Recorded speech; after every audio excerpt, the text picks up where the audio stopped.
better set because I can go grab my. No, you sound fine now. I don't know what was happening before. All of a sudden, I changed one thing and then it just went fucking batshit and Oh, was it not went really good. batshit. Like I don't know what the fuck happened, but it went. You know what? All your settings are fucked now. And I was like, you know what? That's cool. That's cool. Jiggle a cord and fuck everything up. Yeah, I was like, I was just trying to get this untwisted, so it wasn't putting pressure on the fucking plug, and I plug it back in Apparently, and just everything goes fucking bonkers. And I was like, all right, well, fuck you then. I don't know what's happening, but it's better. It's fine now. You sound fine. I sound normal because I'm still plugged in the same way. Everything's good to go. I don't know what the hell everything else is doing. yeesh. Anywho, what up? Anywho, What up, Joseph? what up, Cody? So now that we're actually recording, what are we talking about today? The Eternals, or Externals, as I called it yesterday when I texted you the money. It's true. Stupid. It's actually called Eternals, not the Eternals. Yes, But I realized that I I said the Eternals as in like that's what we watched because it sounds weird to say Eternals yeah, I know is what we watched. The Eternals is actually a different movie from 2017, according to IMDb. it is. I Yes. don't know what it's about, but when I typed it into IMDb, it was like, "Do you mean the Eternals from 2017?" No, I meant Eternals. Yep, that's the one. Fair enough. For the people who don't know, Eternals is the newest Marvel Cinematic Universe movie Movie, to if you will. to hit the big screen because they did only big screen on this one. They didn't do Disney Plus premium access or whatever they fucking call it. This is the first one, right? In the new phase, I think because it's Spider-Man would have ended the last phase. no. I'm talking for Disney Plus premium access, right? This is the first one that wasn't available that way, right? Because Black Widow was. Yeah, I think it was. Okay, sorry. Yeah, Black Widow was. Yeah. Yeah, so this was the first one full on released. Anyways, But was Shang-Chi? Shang-Chi did have Shang-Chi right? did, no, I don't think Shang-Chi No, did. no, it did It not. did not. You're right. No, Shang-Chi It did did not. not. Yeah, because we had to go see that. Oh, I wasn't gonna pay premium access to that anyways. But speaking of which, as of recording today, they have announced all of the stuff coming to Disney Plus Day, which is the 2-year anniversary, or well, the anniversary of Disney Plus starting. It's November 12th of 2019 is when it first started. This is the 2-year anniversary, and there's 2 big movies hitting. One of them I have not seen. So the first one is Shang-Chi and the Legend of the Ten Rings, and the other one is Jungle Cruise. Yep. Both of those will be on the streaming service without premium access. They're available to all subscribers of Disney Plus in every country, as far as the ad I saw said. Like now available on Disney Plus. But here in the States, at least, it's available. So in 2 days, as of recording, or by the time you guys are hearing this, I'm sorry, 1 day, right? Because it's tomorrow. Yeah. Is it So tomorrow? I thought it was next week. no, it's the 12th. Was it? Was it tomorrow. 12? Yeah. So as of recording, it's tomorrow. For everyone listening to this now, it's now, literally now, because this is the. Because now is now, but when will it be then? Well, then will be now when we get there. Well, it'll be then soon. Yes, it'll be then soon. What about now? Now, Now is happening now. what are we looking at? We're looking at now. We're looking at now. Can we go to When then? will it be? Anyway, Ludicrous speed. That movie's so good. Anywho, so we are talking about Eternals, the newest superhero film in the Marvel Cinematic Universe, as I said before, based on the characters, the comic book characters, Eternals, written or created many years ago by Jack Kirby, but made famous probably, I would say, by Neil Gaiman and a couple other people. But there's a few different people that have worked on the Eternals. But I actually like the the run that I don't even know how many issues actually he did, but anyways, I like the run that Neil Gaiman did. And one of the funny facts about that, and if I'm not mistaken, I have to look it up and make sure, but I'm pretty sure in his run, he wanted the Eternals to be based on celebrities, and I think one of them was Angelina Jolie. Okay. I think that's the one I'm remembering. I could be completely wrong about that though. And there hasn't been a lot of different versions of the Eternals like there have been with a lot of other people. But I want to say, and I'd have to look it up. I might be thinking of the wrong one, but and I'm not talking about the newer run, because the newer run that just came out like January of this year, I think they started, which is considered volume 5. The characters Eternals, the different ones that are in there, have made appearances in a lot of different other books. They've only had a few of their own title, and I think one iteration was like a newer Eternals. I think it's called the New Eternals, which had a different cast of characters, if I'm not mistaken. Okay. And I was trying to pull it up, but I don't see it here. It might be easier to find.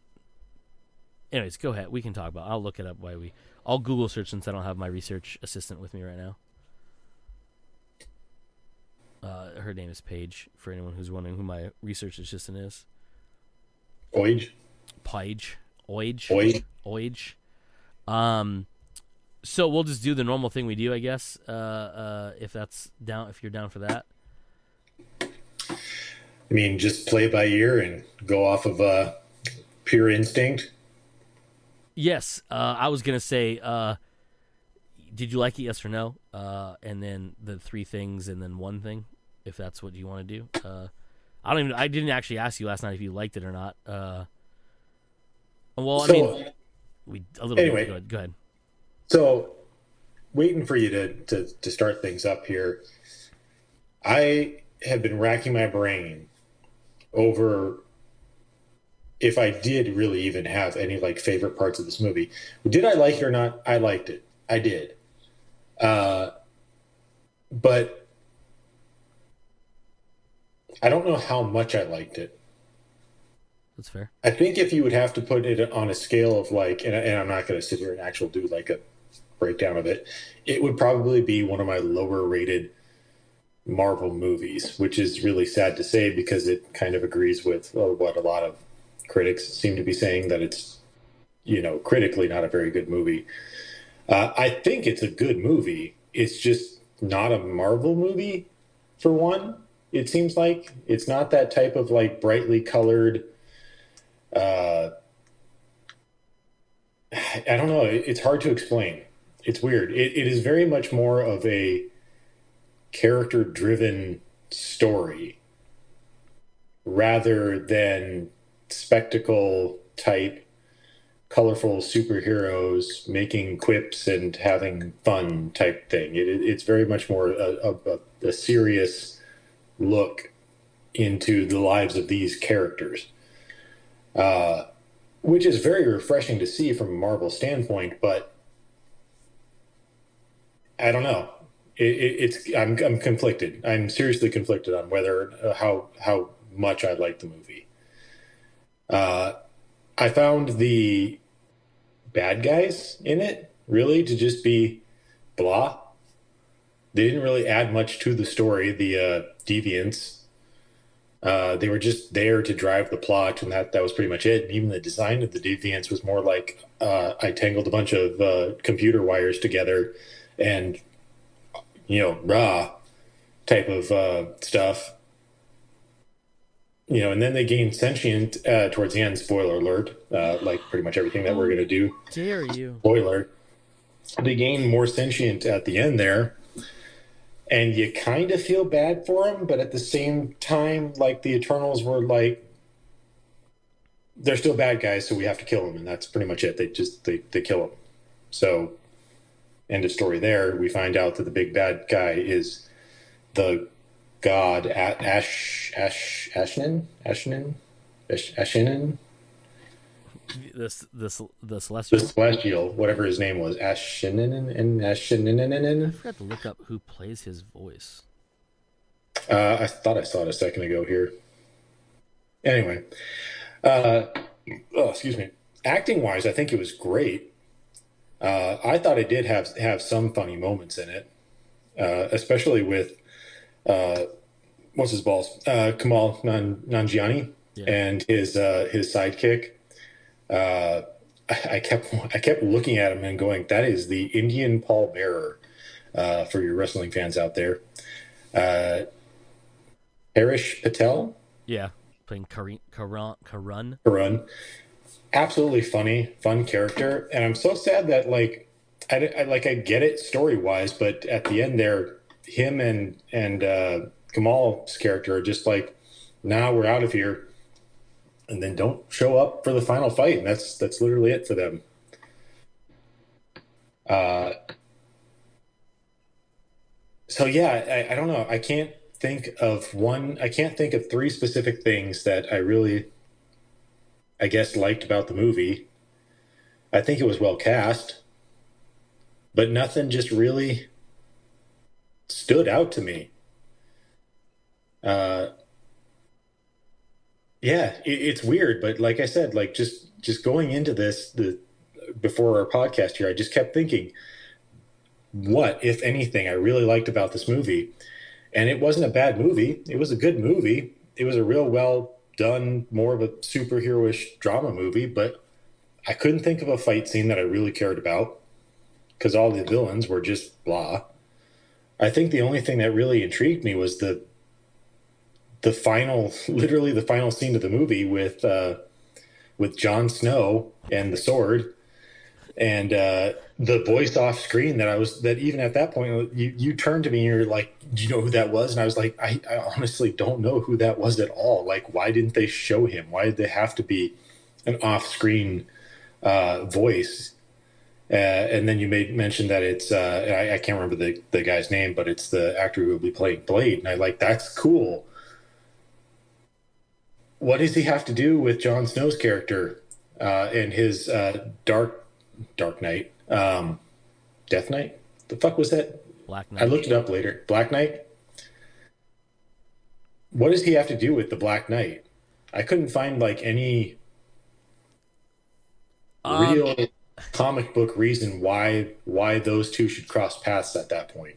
Yeah. I don't actually know. I haven't had time to look up to see if any super nerds have figured it out.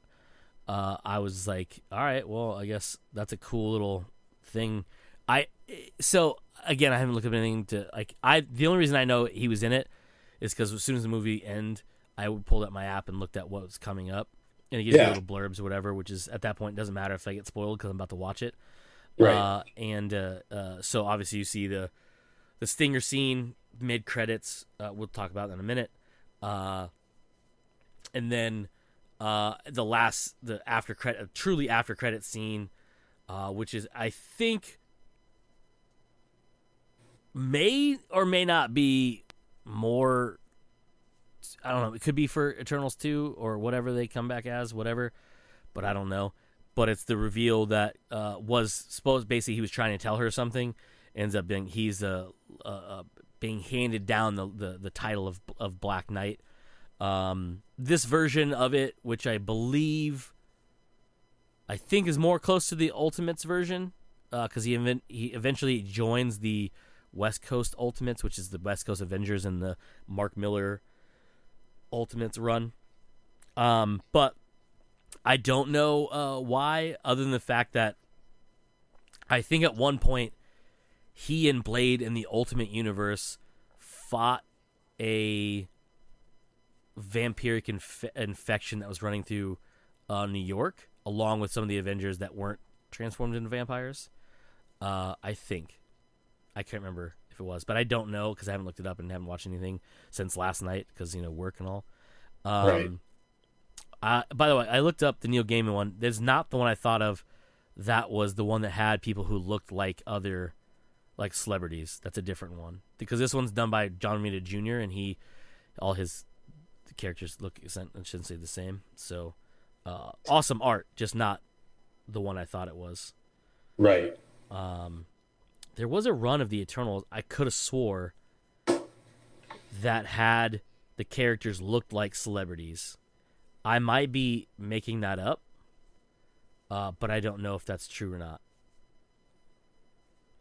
So Fair I can't enough. tell you. Anyhow, yeah, so to your point, I don't know why those two were on there. I don't know why they didn't show Blade, other than the fact that I don't think they have nailed down Blade's look yet. Fair. Okay. But also, I think, because I don't think they even started visual production yet, other than just, probably costumes and aesthetics and maybe even script. I don't even know how far it is. But I know if I remember seeing something correctly this morning, is he didn't even go to the premiere of the movie because there were other Marvel stars that weren't in the movie that were at the premiere because he was off filming something else. So he might have been doing something else, and they just did voice work. So they just did it off camera, obviously. But I do not know. And I'm trying to remember the name of that goddamn sword. I should have looked it up last night. I think it's called the Dark Blade or something, which is the mantle that's handed down, and it essentially gives him his powers. He basically becomes immortal. Ebony Blade, that's what it is. He basically becomes immortal when he wields the sword, or at least even if he dies, as long as he wields the sword, he can resurrect within so much amount of time. But something about if the sword draws blood, he becomes cursed. And I can't remember what the curse was. And it's funny because I do know a little bit about it, but I chuckled twice at 2 points because there's an Easter egg. Spoiler: when they go back to their ship, the big Delta thing in the sky. Yeah. He was holding King Arthur's sword. Yeah. And Sir Percy was the first one that wielded the sword the Ebony Blade. Yeah. Right. And the Ebony Blade is literally the opposite of Excalibur.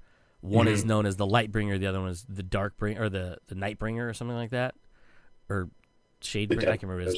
Basically, it's like a good and evil type thing, right? Like, if the wrong person wields the Ebony Blade, they can be the ultimate evil. If someone with good intentions holds it, they'll be right and just like Excalibur. The difference is Excalibur will choose who can wield it, where the Ebony Blade, almost anybody can wield it. It just either corrupts or makes you really, really good, essentially. Yeah, the thing that I read last night was basically like every time that they're resurrected, they slowly lose a little bit of themselves towards the evil, essentially. Yeah. Yeah. Which is an interesting concept. Yeah, I don't know where you're going to go with that. If he's going to get his own movie, if he's just going to show up in more Eternals movies. Yeah. Or is he going to show up in Blade, I guess, in the Blade movie, which is, 2022? So 2023 or something like that? Yeah. Yeah. Don't know. Yeah, and to tell you, even if he was the Black Knight in this, other than being able to chop up the Deviants, I don't think he would have done a whole lot of good, other than not being able to die when getting attacked and things like that. But I know, that's what I kept thinking too. It was like, he's thinking of going after the Celestial, like, with what? He's gonna just can I just stick him with the pointy end? Yeah, I don't know. Yeah. He's a bit big for that pointy end to even make an actual dent, I guess you could say.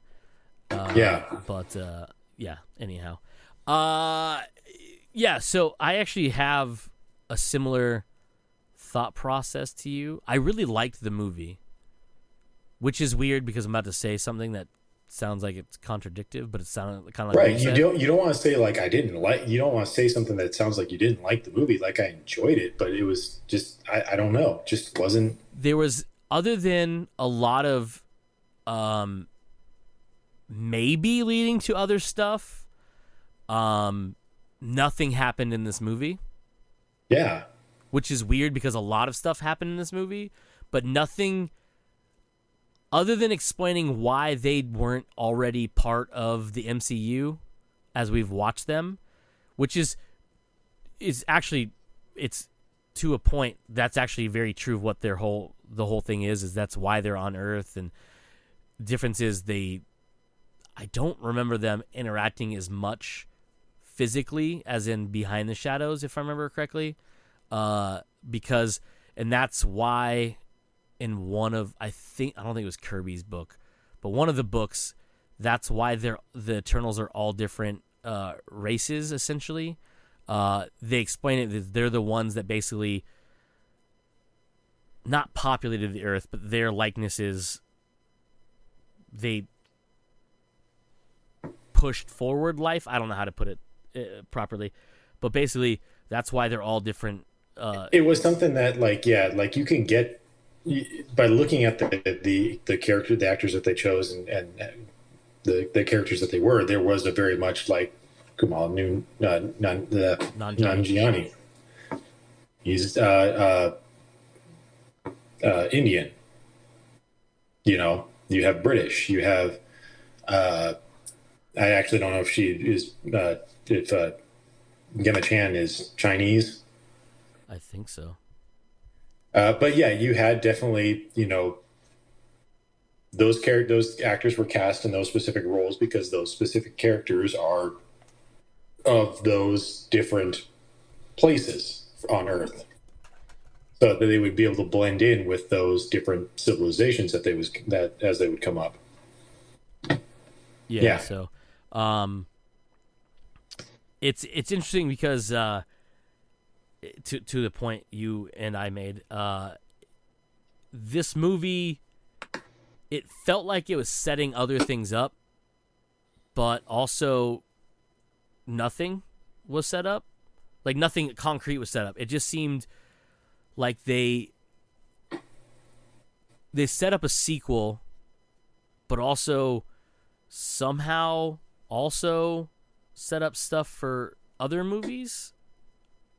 Right, because you could take Kit Harington out of this, and then you wouldn't have Blade, and that you didn't need those things. Yeah, they were just there to set up the next Blade / Kit Harington Jon Snow movie, you know, or even Star Fox. You know, like how is he going to play into the rest of this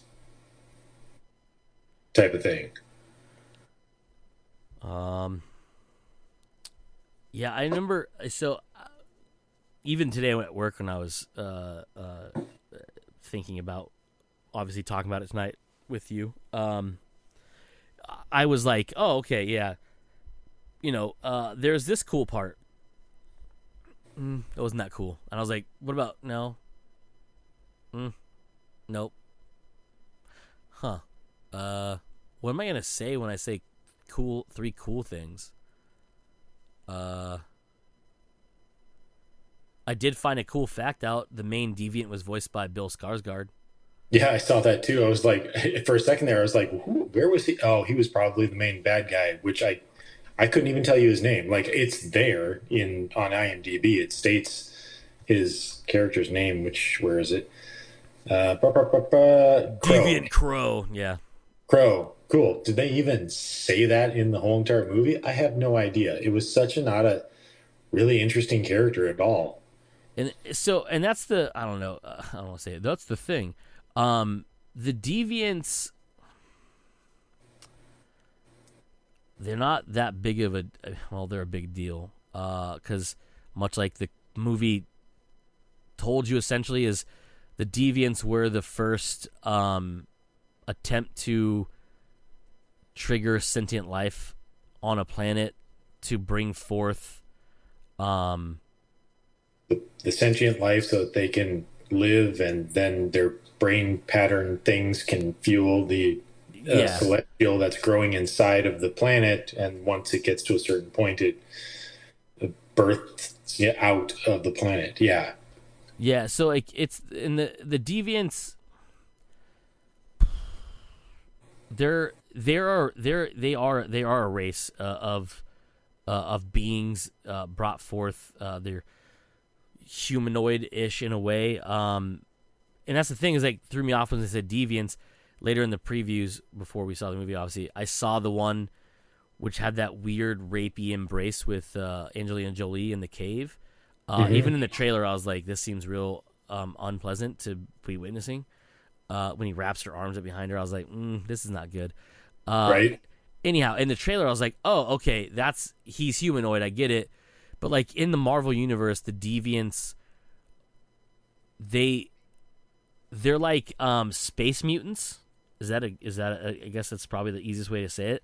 Their evolutionary change was different in the comics than in the movies. In the movies, they're like the alien from Aliens, the xenomorphs, where they basically like you send them. We found in Prometheus, obviously later on it was explained differently, but what we always remember them as, they are this like self-replicating alien that just seems to want to kill everything around it. You know, it implants an egg in you, and then it erupts with an alien. It adapts to the place that it's in by basically gestating in a host that's native to that place. Yeah, exactly, right? So unlike that, they are made by the Celestials, and then he sends them down to eradicate anything that would deter intelligent life for them to grow. In the comic book world, the Deviants and the Eternals are two sides of the same coin, right? You have the Deviants, which are this, well, they're Deviants. They're essentially bad, and they're kind of like the always running bad guys throughout the universe, and they've fought in Thor and Avengers, and they even have fought with Skrulls and Fantastic Four, if I'm not mistaken, and a bunch of different things. But they're always, a lot of times, they're bad guys. There are good versions of them, but they're always kind of the bad guys. Where the Eternals are the amalgamation of the best of the best, and there are flaws in them because later on you find out that, just like in the movie, they're manufactured beings by the Celestials to do the exact same thing, but they're designed with flaw, like anything else, is never to evolve. So the Deviants evolved and started basically going on their own path and not just eliminating dumb creatures and dumb entities. They realized that they could absorb the knowledge of a sentient being and get smarter, and so he needed to be eliminated. So he made the Eternals the same idea, but imbued them with cosmic abilities, which manifest just like, say, if you a mutant ability, differently in everybody, right? Every version was different. And originally, if you look at it, they're very much like the iconic superheroes of the day. There's the one that's super strong. There's one that can fly and shoot laser beams out of its eyes and is also super strong and damn near invulnerable. There's the ultimate warrior woman. You can see where this is going. Other than not having someone who can control lightning and thunder with a hammer, they're essentially all the superpower beings from the Avengers and the Justice League, essentially in form, right? That's because Jack Kirby created those things many moons ago, and obviously he is the grandfather of many, many comic book things from the future. So in the comic books, the Deviants were literally the anti-Eternals, anti-Avengers. They were always the bad guys. Not always, I shouldn't say that. They were some good ones later on, but they were mostly seen as being like a hideous version. And for a long time, many people thought Thanos was a deviant, but he was not a deviant. I'm trying to find... There's a book, I can't remember who fucking wrote it, that had a pretty good story about it. But it essentially, as we find out the end of this movie in the Stinger scene, we get a new character introduced. His name is Star Fox, or Eros is his actual name. His superhero name is Star Fox, and he is also an Eternal, but he has a very famous or infamous brother that's already been in the MCU, and his name is Thanos. The difference is Thanos is a deviant of a Titan, where Eros is an eternal of the Titans. So on Titan, the planet Titan, which is actually not a planet, it's a moon, but whatever. The races are split. There are Deviants and there are Eternals. In the MCU, they made the Deviants these creatures that are always evolving because of what they do. And in the comic books, they're just variations of horrific-looking creatures and humanoids. There's guys that look like a red Hulk, or one that's made of stone, or one dude has like a big head who I think can control people's minds. I can't remember all of them. But anyways, they're just the bad version of the Eternals, which is funny that they did it this way in the movies, because Thanos and Eros are literally the exact same thing there in the comic book. There's a good version and there's a bad version. The difference is the Deviants aren't eternal. They don't live forever. They have a life cycle. The Eternals do not. They're given that. The difference is Eros is not created like the Eternals we meet in these movies. He is a natural born that was, I think, given that power by a Celestial. I can't remember what the story was. But anyhow, long story short, the Deviants from the comic books are like drastically different than the movie, is all I'm saying. It was a long story short. It was a short story long, tell you the truth. And I was gonna pull up a list of all of them. There's way too many, even fucking both Eternals and Deviants, because there's been Deviants were made the same time the Eternals were, something 1970 something, 1974 I think is when the Deviants debuted, and the Eternals were roughly around the same time, because they're literally, again, like I said, 6 one way, half a dozen the other. Right. So, anywho, yes. So the movie is really cool.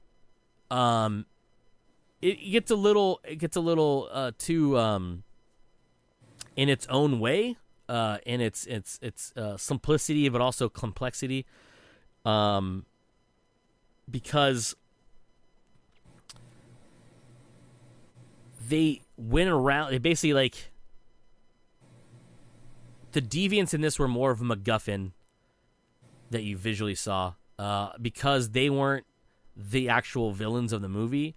They were told to through the narrative to the audience, that and the Eternals, that they are the bad guys. They're the protagonists, or antagonists of the movie, and the whole thing. And the Eternals were sent as the protagonists to protect the different worlds from the Deviants.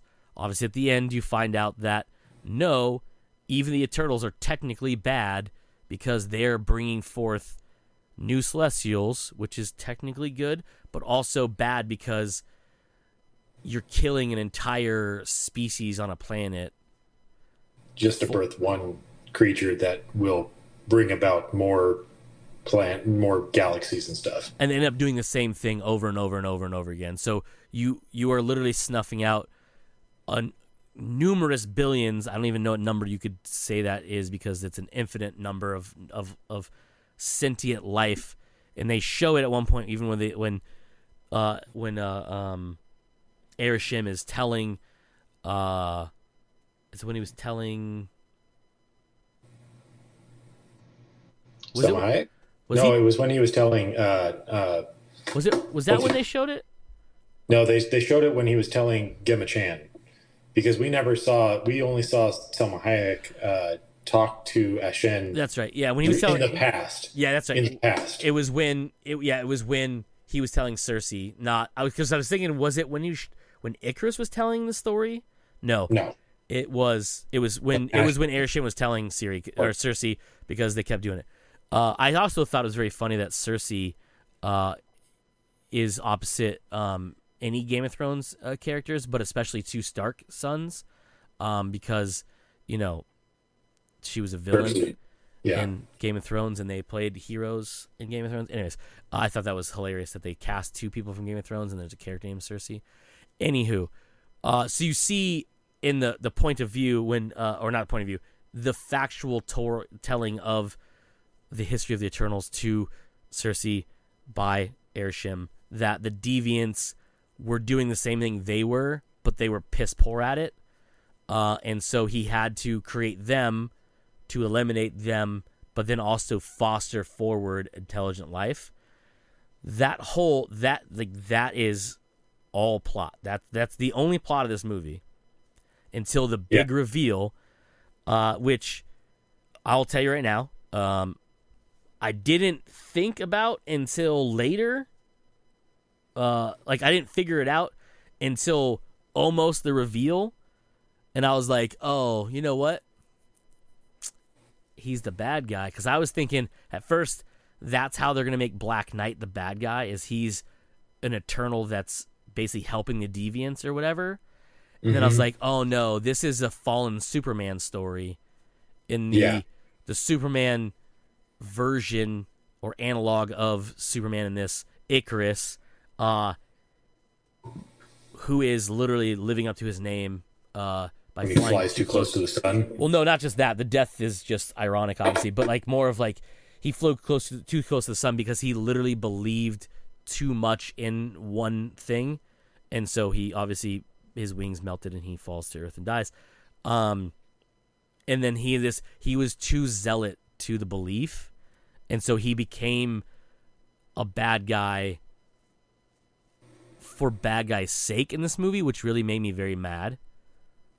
Like, at one point, I was like, oh, it's going to turn out he's a deviant that's evolved into take the form of Icarus, and we're going to find out either A, Icarus is dead, or B, Icarus is being held somewhere where they're using him as like a power cell. Yeah.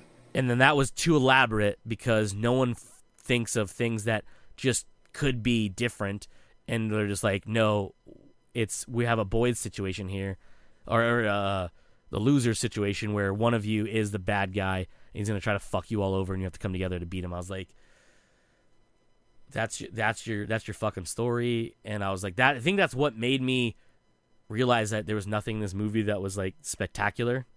Cause like the acting was fantastic. The action was fantastic. The visuals were pretty fucking great for the most part. A little wonky on the deviant talking. He looked a little too cartoonish. Yeah.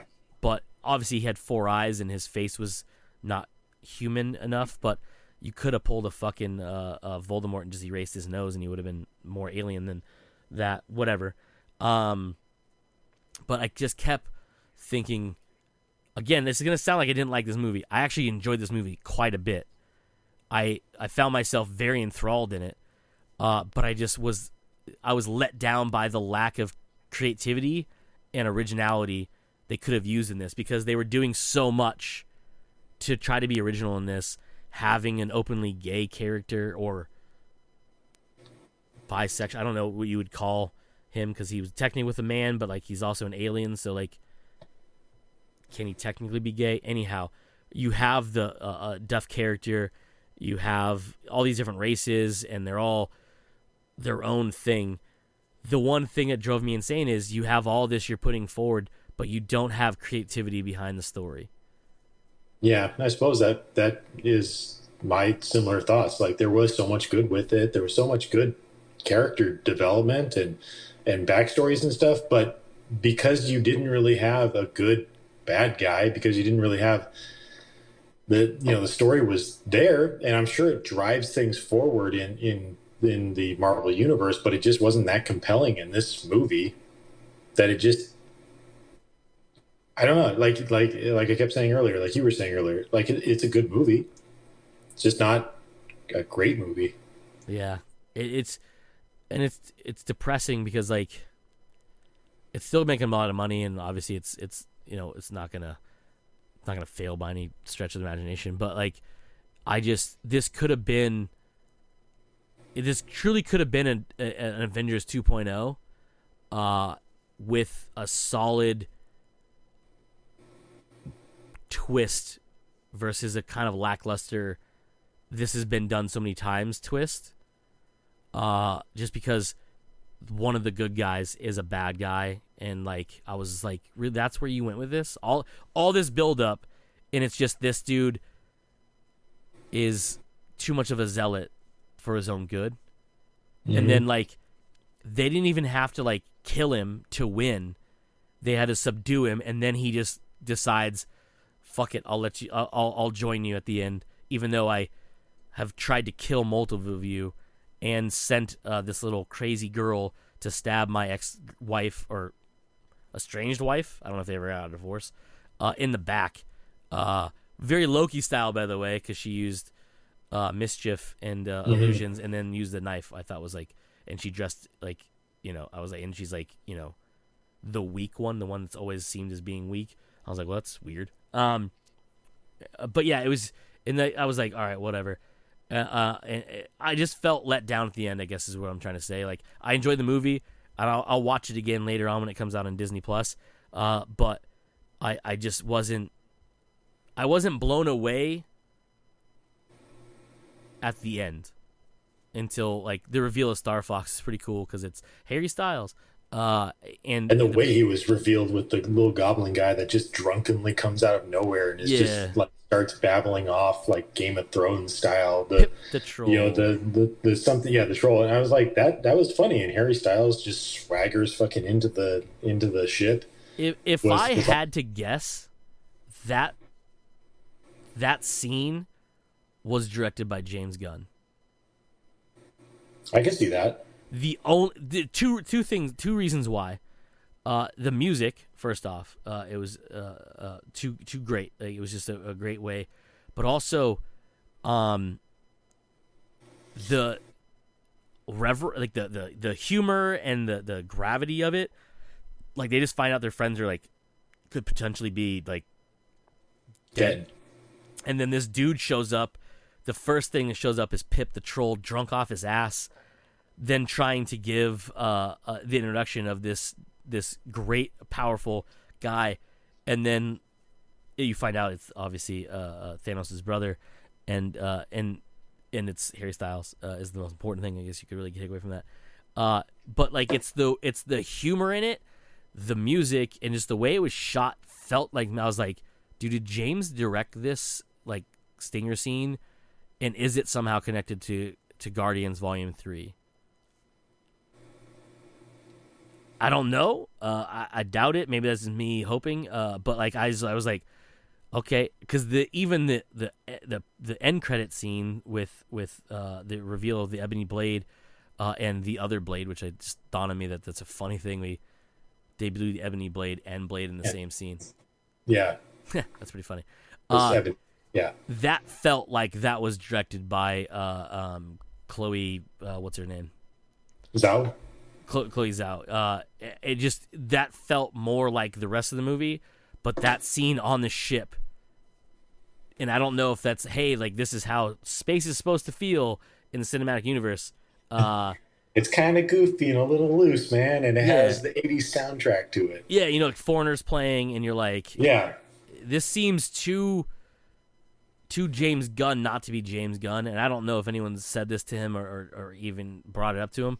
But I would not be surprised, and I'll give you a reference. And I thought of this last night when I was trying to fall asleep with a belly full of canes, which by the way is a terrible way to try to sleep. I ate too much food. It was last night what I was saying.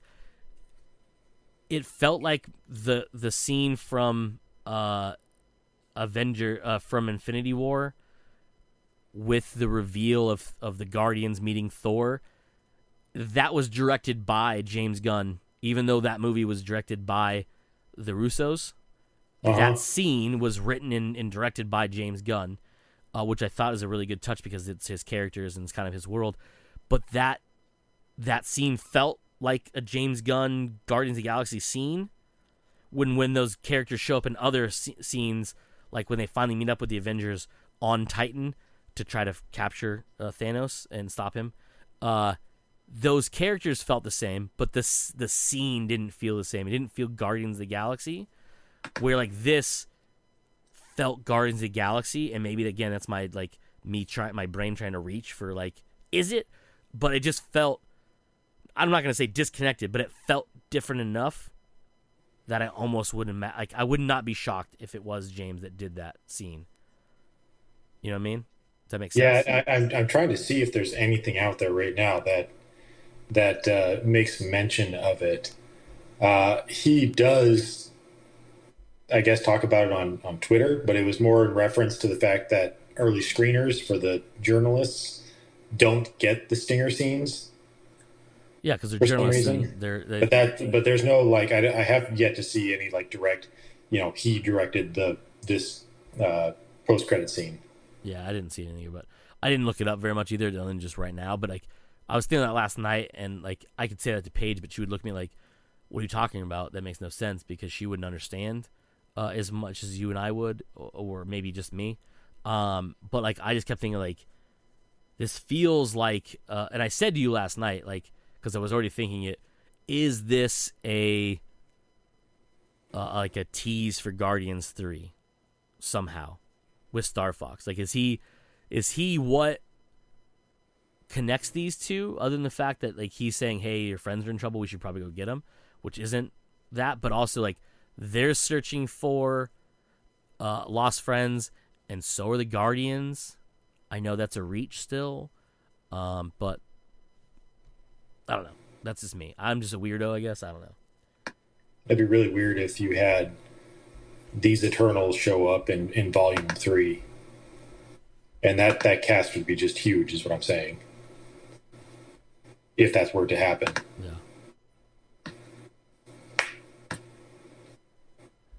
I did find an article, not that I'm reading through it right now, but that says how Black Knight is connected to Blade, and it's because of the Ebony Blade is an artifact that has been used in the past. That I guess Blade has crossed paths with. I'm trying to briefly read it real quick. Because Blade is kind of like almost the John Constantine sometimes of the Marvel universe, where anything supernatural a lot of times falls on him, right, because he fights, well, vampires and stuff. Blade's a character. Oh, he says right here. Blade's a character who primarily deals with supernatural and mystical side of the Marvel universe. Okay, it's weird that I just said that out loud as I scroll down. Which is why he's reaching out to Dane before he becomes the Black Knight, because the Black Knight can be a curse as well as a blessing. Blah blah blah. Yeah, that's the only thing I can see is the fact that that's what it is. I don't know. It's a very weird link, and like I said, the only time I think they've ever been together is in the Ultimates, and I don't even think that's actually a true. I think I'm making that up in my brain. And I don't. Oh, Secret Invasion. They did okay. They crossed paths in Secret Invasion because MI13. Black Knight was an agent for them during Secret Invasion, and that makes a little more sense. Okay, but that's still makes sense in the comics, but it doesn't make sense in the movie. Yeah, no, not at all. We didn't have Well, we have yet to know if we have Secret Invasion going on yet. No, they announced Secret Invasion. It's a Disney Plus show or miniseries or movie. Miniseries? Oh, did they? Did they announce that a while ago and I've just forgotten about it? Yeah. Like everything that they do. Wow, Cody. But still, it's not something that has happened yet in the Marvel Universe. No. Definitely not. Is it? Yeah, it's a Disney Plus show. Because it has Samuel Jackson, Ben Mendelsohn's character, Talos from Captain Marvel. There's some other people they announced for it too. I just can't remember what it was, who it was. But yeah, they announced that as a show or a miniseries. I'm not too sure what it's classified as, but it's coming to Disney Plus and it is live action and has a bunch of people in it. So, all right, fair enough. But will that tie to Blade and Black Knight ever being linked together, fucking knows. I don't know. I mean, that's a whole lot of more backstory they're gonna have to include. Like Black Knight shows up, and somehow they explain that he's an agent of MI13, who is a version of MI6, but like of the superhero variety, much like the Avengers. But like, I think that's who Captain Britain works for, and a couple other people.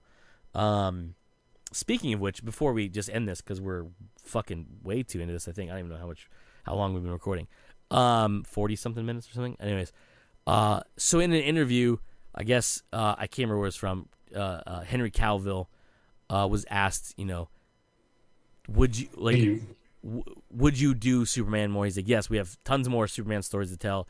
And he says the cape is still in the closet or something like that. Yeah, exactly, right. So, but then the interviewer asked him, who would would you jump ship and be in a Marvel movie? And he's like, I would never consider it jumping ship. I would just say another opportunity.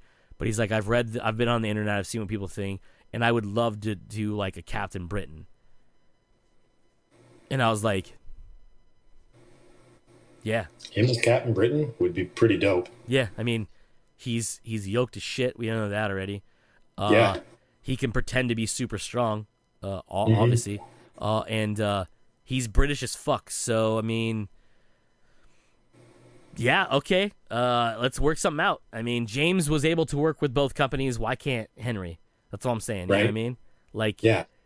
He can bring his gaming computer on the road, and he can. Besides, like, as much as he wants to continue to do Superman, there's nothing in the cards that Warner Brothers even wants to continue to do the Zack Snyder universe of movies. I mean, sure, you have. I think you still have another Aquaman coming out. Aquaman, yeah. I think another Wonder Woman.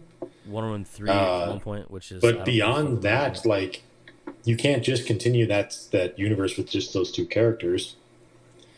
Yeah, exactly. You have back Ben Affleck, who is coming back for the finally almost done, I think, Flash movie.